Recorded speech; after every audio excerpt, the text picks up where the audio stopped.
आकाशनगर एक ऐसा शहर जो आसमान में तैरा करता था, न जमीन का बंधन न ग्रेविटी का घम। यहाँ सब कुछ हल्का था, हवा में, दिलों में और मुस्कानों में भी। 10 साल का गोलू अपने दादाजी दादू के साथ आकाशनगर में रहता था। दादू एक कहानी वाला थे। हर शाम छत पर बैठकर पुरानी कहानियां सुनते, पर उनका चेहरा अक्सर उदास रहता। एक दिन गोलू दादू के साथ पुराने बाजार गया, जहां लोग आज भी बातों में मिट्टी के खिलौने, कीते वाले ख्वाब और खुशबुओं वाली मिठाइयां बेचते थे। गोलू एक टूटी फूटी दुकान के सामने रुक गया। बोर्ड पर लिखा था, छू लो पर तभी जब दिल साफ हो। दुकान अंधेरों से भरी थी और उसमें एक चीज चमक रही थी, एक जोड़ा पुराने लेकिन चमकदार जूतों का। गोलू ने दादू की तरफ देखा।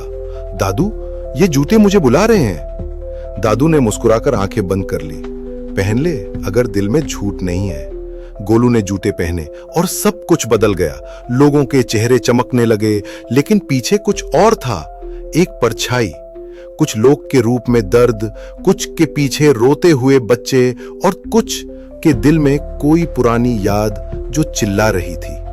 गोलू घबरा गया। दादू, ये क्या हो रहा है? दादू ने बस इतना कहा, जब तू सच देखेगा तभी तो दुनिया बदलेगी। जूते उससे सिर्फ दिखाते थे जो लोग छुपाते थे। एक आदमी बाजार में जोर जोर से हंसा। जूते ने दिखाया, उसके अंदर एक छोटा सा बच्चा था जो चुपके से रो रहा था। मुझे काम नहीं, माँ की गोद चाहिए। एक आंटी जो सबको मिठाई बांट रही थी, उनकी आंखों के पीछे लिखा था, मेरा बेटा मुझसे दूर है। गोलू पहली बार समझा, हर मुस्कान के पीछे कोई दर्द छुपा होता है। उसने दादू से पूछा, क्या सब ऐसे ही होते हैं? दादू ने सिर्फ एक लाइन कही, सब कुछ ठीक लगता है जब तक जूते नहीं पहने जाते। उसी रात गोलू ने एक प्लान बनाया। वो सबका दर्द कम करेगा। जूते उसके पास हैं, अब वो सिर्फ देखने नहीं, समझने के लिए तैयार है। पर उससे नहीं पता था, किसी ने उससे देख लिया था। एक आंख, एक हवा में तैरा चेहरा जो सिर्फ उस जूते को चाहता था। रात हो चुकी थी, लेकिन गोलू की आंखों में नींद नहीं थी। उसने जूते बेड के पास रखे और डायरी लिखने बैठ गया। आज मैंने मुस्कुराते चेहरों के पीछे आंसुओं को देखा। क्या सब लोग दर्द लेकर जीते हैं? क्या कोई जगह है जहां सब सच बोल सके? तभी हवा में एक अजीब सी ठंडक छाई। चिंटू, उसका बंदर जैसा दोस्त, खिड़की से छलांग लगाकर आया और बोला, गोलू, नीच पुरानी हवेली के पास कुछ चमका है। दोनों भगे। पुरानी हवेली जो दादू ने कभी देखी भी नहीं, उसके अंदर एक संदूक था, धूल से भरा, पर उस पर लिखा था, ज़ेंडाल की यादें, उन लोगों के लिए जो देखना चाहें। गोलू ने संदूक खोला। अंदर थी एक डायरी, कुछ पुरानी तस्वीरें और एक छोटी सी कहानी। ज़ेंडाल की कहानी। डायरी के अंदर, मैं ज़ेंडाल हूं, कभी आकाशनगर का सबसे हांसमुख आदमी था। मैं लोगों के दर्द से डरता था। एक दिन मैंने एक जादुई मंत्र सीखा। उससे मैं लोगों के इमोशंस चुरा सकता था। मुस्कान रह जाती, पर दर्द चला जाता।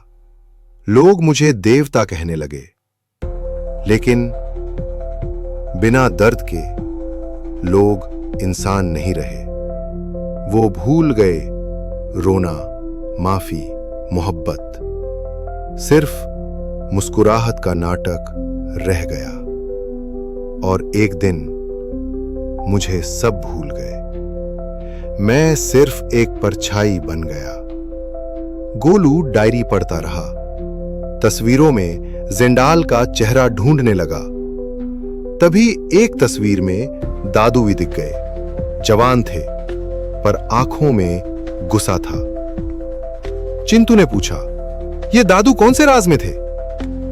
गोलू दादू के पास भागा। दादू, आप ज़ेंडाल को जानते हो? दादू कुछ देर तक चुप रहे, फिर बोले, मैं ही था जिसने ज़ेंडाल को रोकने की कोशिश की थी। उसने इमोशंस चुराकर शहर को मुस्कान दे दी, पर इंसानियत छीन ली।